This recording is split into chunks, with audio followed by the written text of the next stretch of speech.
नमस्कार दोस्तों।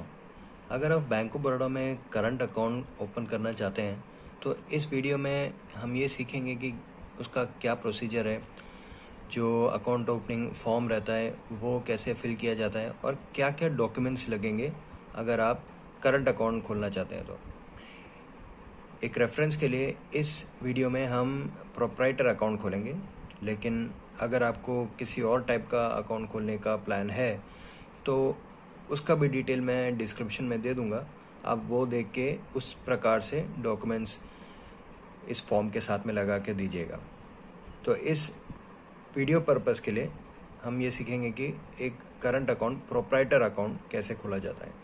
अब प्रोप्राइटर अकाउंट वो होता है दोस्तों जिसमें एक व्यक्ति एक फर्म को मैनेज करता हो।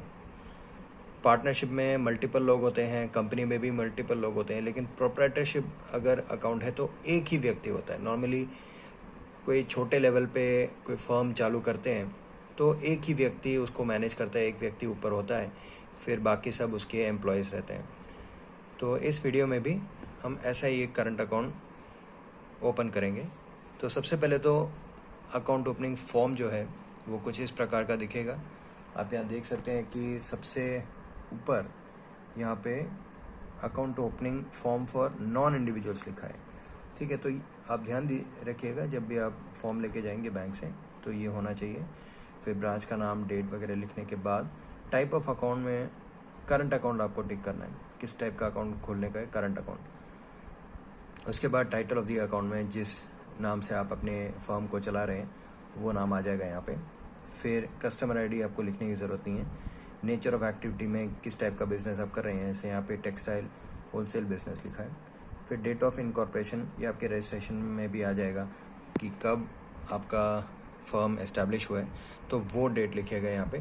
फिर पैन कार्ड में प्रोप्राइटर अकाउंट में अगर सिर्फ प्रोप्राइटर का जो इंडिविजुअल पैन कार्ड है वही है तो भी आप अकाउंट खोल सकते हैं, कोई तकलीफ नहीं है।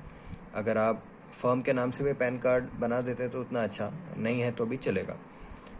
अभी पैन के बाद बाकी इन सब में लिखने की ज़रूरत नहीं है। एनुअल टर्नओवर अभी इस फर्म का नहीं आएगा क्योंकि ये इसी साल खुला है, तो एक साल के बाद ही एनुअल टर्नओवर हमको पता लगेगा।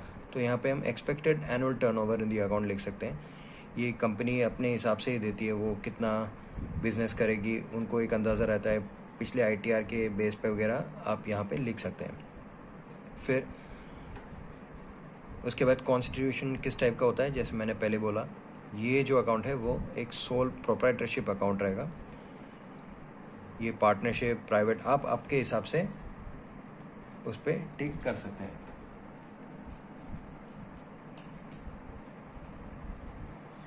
चलिए दोस्तों आगे बढ़ते हैं। अभी यहाँ पे पूछा गया है कि जो मैनेज कर रहे हैं कंपनी को, जैसे मैंने बोला इस अकाउंट में प्रोप्राइटर जो है एक व्यक्ति रहता है, तो उसका डिटेल अभी यहाँ पे नीचे भरना रहेगा। अभी यहाँ पे जो प्रोप्राइटर है उसका नाम लिखा है, यहाँ पे लिख देना है, M लिख देना है, मेल है तो मेल।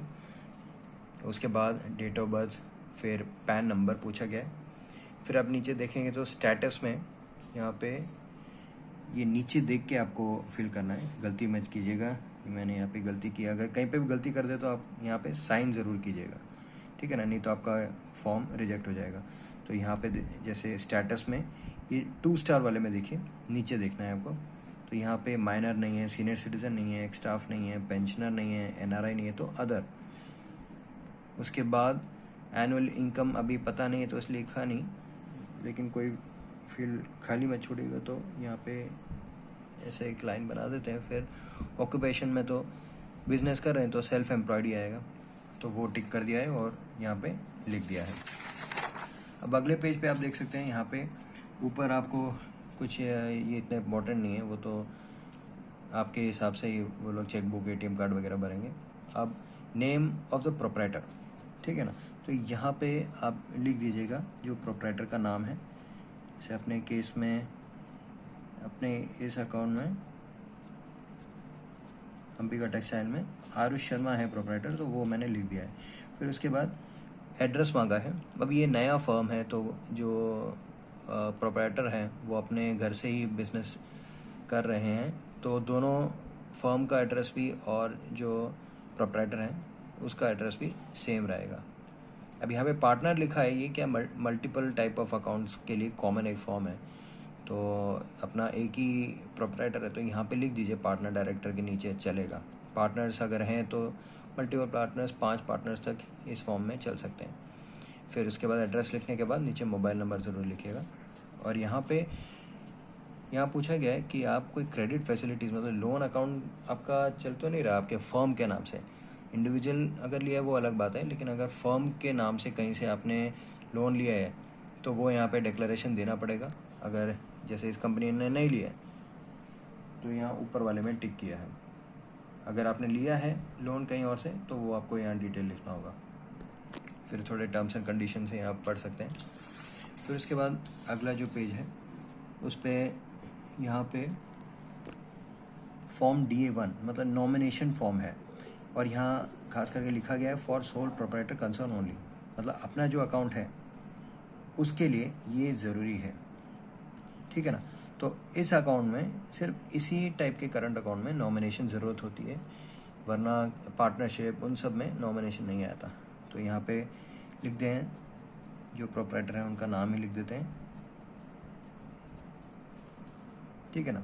अभी नीचे यहाँ देखेंगे nature of deposit, distinguishing number, ये सब अकाउंट नंबर जो है वो सब हमको अभी पता नहीं है, तो नेम में लिख देते हैं जो नॉमिनी रखना चाहते हैं।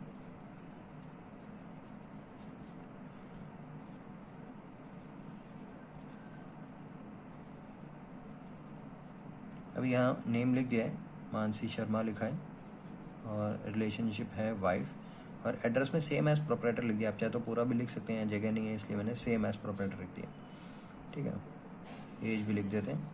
अगर माइनर है तो गार्डियन भी यहाँ लिखना ज़रूरी है, तो डेट ऑफ बर्थ भी आएगा, साथ में गार्डियन का डिटेल भी लिखना ज़रूरी है।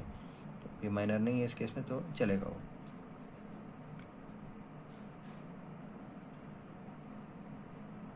चलिए अभी नीचे जाएंगे तो ये उस केस में है जहाँ पे पैन कार्ड नहीं होता, तो अपने प्रोप्राइटर का पैन कार्ड है तो उसमें ज़रूरत नहीं है।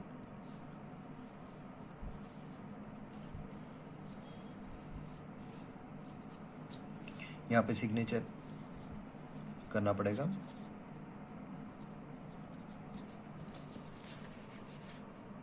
अभी दोस्तों कोई रियल व्यक्ति नहीं है, मैं सिर्फ समझाने के लिए आपको ये दिखा रहा हूँ। तो कोई रियल व्यक्ति नहीं है, इसलिए मैंने यहाँ पे साइन छूट गया था, यहाँ पे साइन किया हुआ है।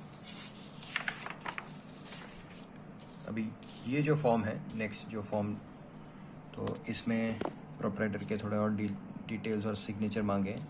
यहाँ पे जो प्रोप्राइटर है उसका नाम लिखा है और उनका जो सिग्नेचर है वो यहाँ लिखा है।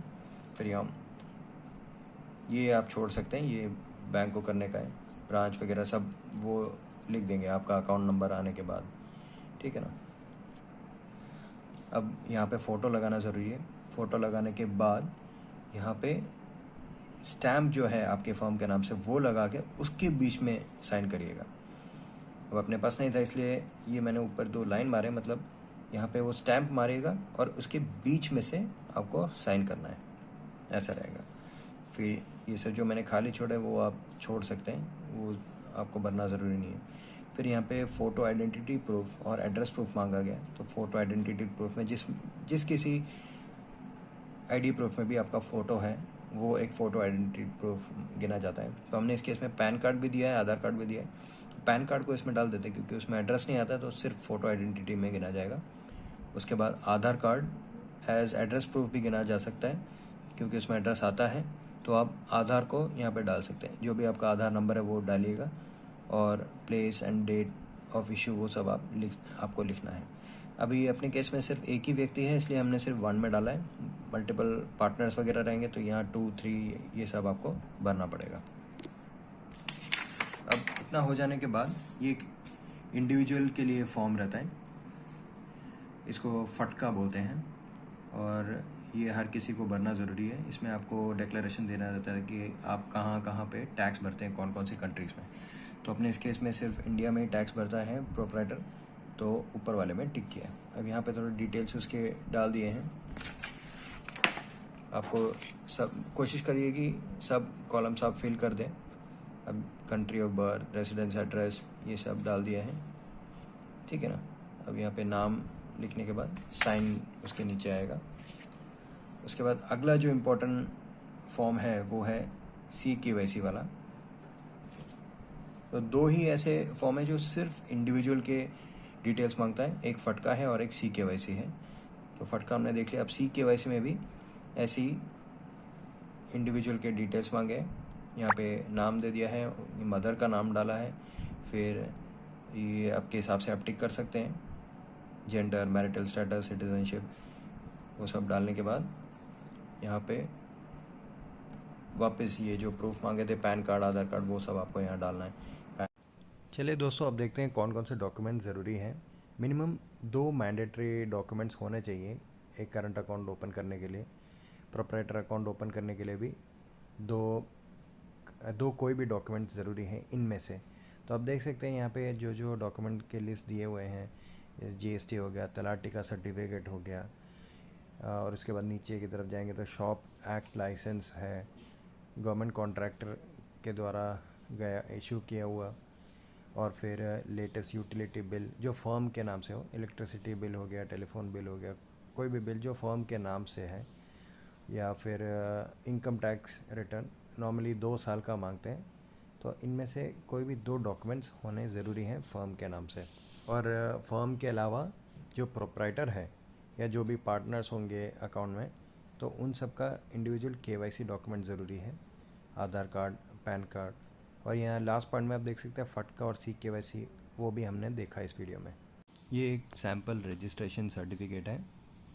ये आप देख सकते हैं कि प्रोप्राइटर का नाम सबसे पहले आता है लीगल नेम में, फिर उसके बाद जिस फर्म के नाम से वो बिज़नेस कर रहे हैं वो है, फिर कॉन्स्टिट्यूशन ऑफ बिजनेस जो हम अभी देख रहे थे प्रोप्राइटरशिप अकाउंट है, फिर एड्रेस वगैरह आता है। तो इस तरह के डिटेल्स रजिस्ट्रेशन सर्टिफिकेट